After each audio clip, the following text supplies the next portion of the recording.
creo que está todo mezclado y creo que pasaron un par de cosas interesantes en 15 días.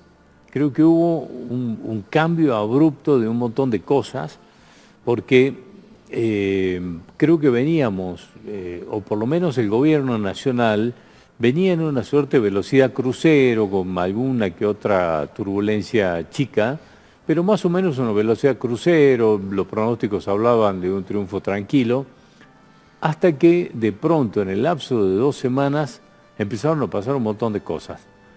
El Congreso empieza a rechazarle los vetos, le pasa lo que le pasó con lo de la provincia de Buenos Aires, esto termina desatando un montón de cosas que vos las venías advirtiendo en esas columnas que mencionás de los viernes que haces en la radio, muchas de esas las venías advirtiendo, solo que, si hay que decirle que le erraste en algo, fue en la fecha, porque vos decías, no sé qué pasa después del 26 de octubre, un montón de cosas de las que vos presagiabas que podían pasar, pasaron antes. Sí. Bueno, el tema es que esto que terminó ocurriendo, que entraron en un laberinto complicado, con bastante impericia política, con dificultades económicas, pero además con disputas internas a la luz del día, que esto me parece que forma parte también de la impericia política, termina armando un escenario de incertidumbre para todos.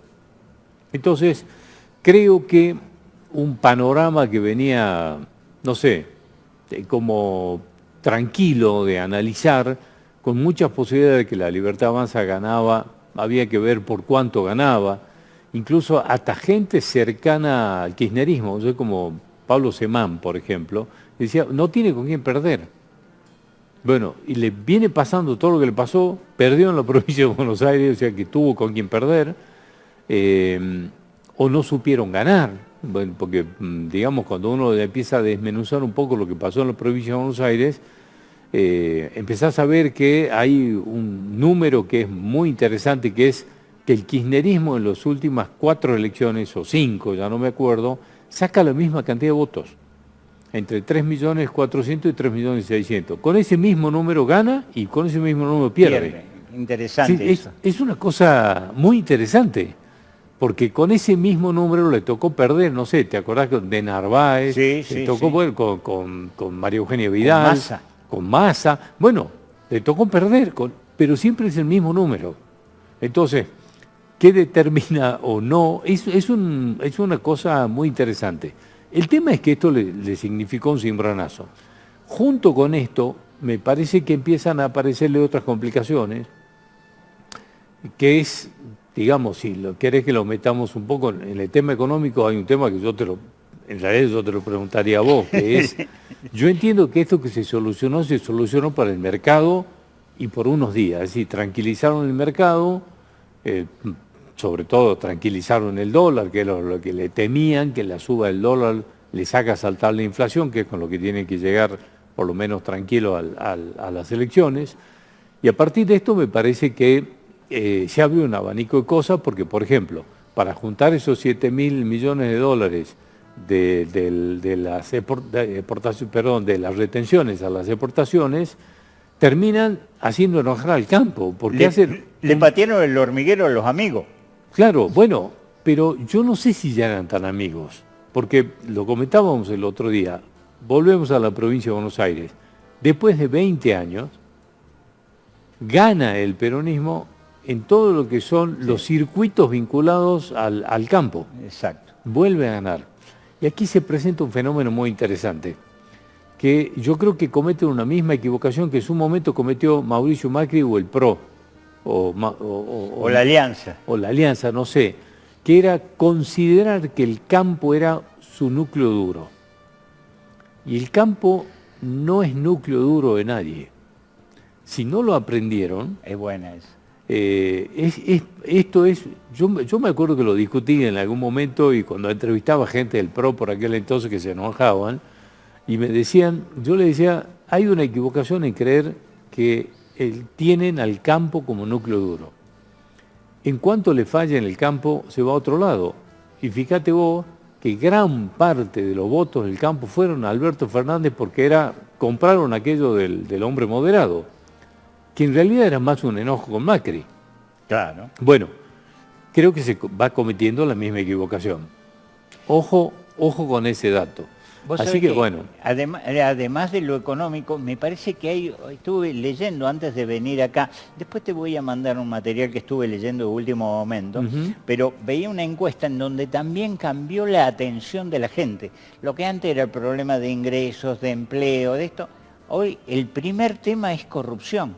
Y esto tiene que ver con el caso Libra, que explota a principios de año, pero que después se agrava con el caso de los medicamentos de los jubilados y de los medicamentos de los discapacitados en la ayuda de discapacitados. Sí. Bueno, lo de los discapacitados, digamos, que explota eso, explota en medio de esta serie de explosiones que tuvieron, porque fue el Congreso, los jubilados, los discapacitados, la provincia de Buenos Aires, digamos, una serie de acontecimientos y el dólar que se le empieza a complicar. Entonces, bueno, ahí es donde entiendo que se genera un estado de incertidumbre porque la imagen de Milei cae, o algunos dicen 8, otros hablan de 10 puntos, que cae la imagen del gobierno, esto repercute en el tema de las elecciones. Entonces, ¿qué es lo que pasa? En todo el país, los candidatos de La Libertad Avanza estaban tranquilos y decían, ponemos a cualquiera, total Milei los arrastra. Bueno, si caen 8 o 10 puntos, empieza a complicarse ese arrastre, porque lo baja a nivel de un tercio. Y si lo bajan a nivel de tercio, quiere decir que tenés dos competidores que pueden estar en los otros 2 tercios. Y es lo que está pasando hoy en Salta y en prácticamente todas las provincias que los gobernadores conformaron provincias unidas o que conformaron fuerzas provinciales. Le pasó en Corrientes, que terminan perdiendo y por mucho. Y así que ojo con esta, digamos, instancia de tercios, porque aquello que ya era recontra seguro, no sé qué puede terminar pasando. Y la instancia de tercio, ¿cómo la estás viendo acá en la provincia? Porque yo decía la otra vez con un toque de ironía, acá hay una polarización entre 4 candidatos. Y resulta ser de que aparece esto que vos decís. Prácticamente en las encuestas hay uno que parece quedarse atrás, pero los otros 3 peleando. ¿Es posible eso? Bueno, yo creo que está armado una instancia de tercios por circunstancias propias y de la provincia y ajenas. Creo que La Libertad Avanza es un polo porque representa el polo del gobierno nacional, porque todavía le queda un poco de la inercia, de lo que fue la baja de la inflación, etc. Creo que después está el otro polo, que es el kirchnerismo, porque es el polo opuesto, digamos, y porque el gobierno ha hecho todos los intentos para polarizar con el kirchnerismo hasta que le apareció lo de la provincia de Buenos Aires, que no saben cómo volver. Pero, ¿qué es lo que pasa en cada provincia? Que en cada provincia los gobiernos provinciales son un polo, aunque no se quiera, que pueden estar más relajados o menos relajados. Pero claro, vos empezás a mover esa estructura y no sé si no tenemos que empezar a remitirnos a algunos de los números que hemos tenido en mayo nosotros aquí. Claro. Porque, digamos, estamos viendo una campaña del gobierno de la provincia donde están muy involucrados los intendentes, los senadores, los diputados, están metidos en la campaña como si fueran candidatos.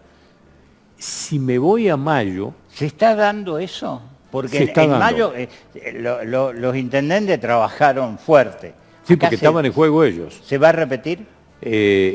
Digamos, no es exactamente lo mismo, porque es una elección nacional y tiene menos condimento, pero hay toda una determinación política, porque acá hay un compromiso, está en juego, digamos, el gobernador de la provincia.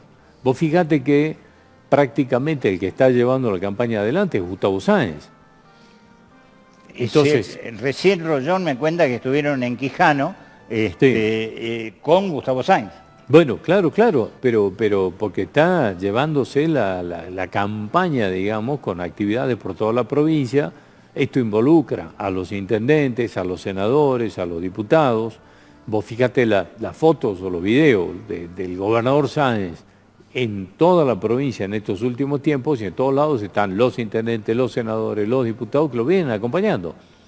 Es esa fuerza provincial.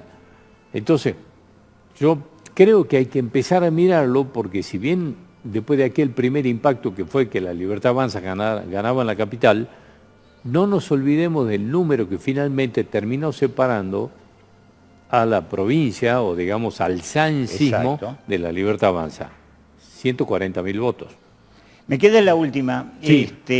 Y te la tiro acá y después te mando el artículo. Sí. Recién acaba de salir una información, no sé si vos ya la tenías, de que está comprobado, según la justicia de Texas, hay documentación que lo incluyen a Machado, que es el financista que le hizo campaña a Esper, es decir, y aparece Esper como uno de los que recibieron $200.000 de una sesión de estos narcotraficantes que están investigados. Hay que decir que este hombre está detenido en Neuquén, en domiciliaria en su casa, pero que la Corte de Justicia todavía no lo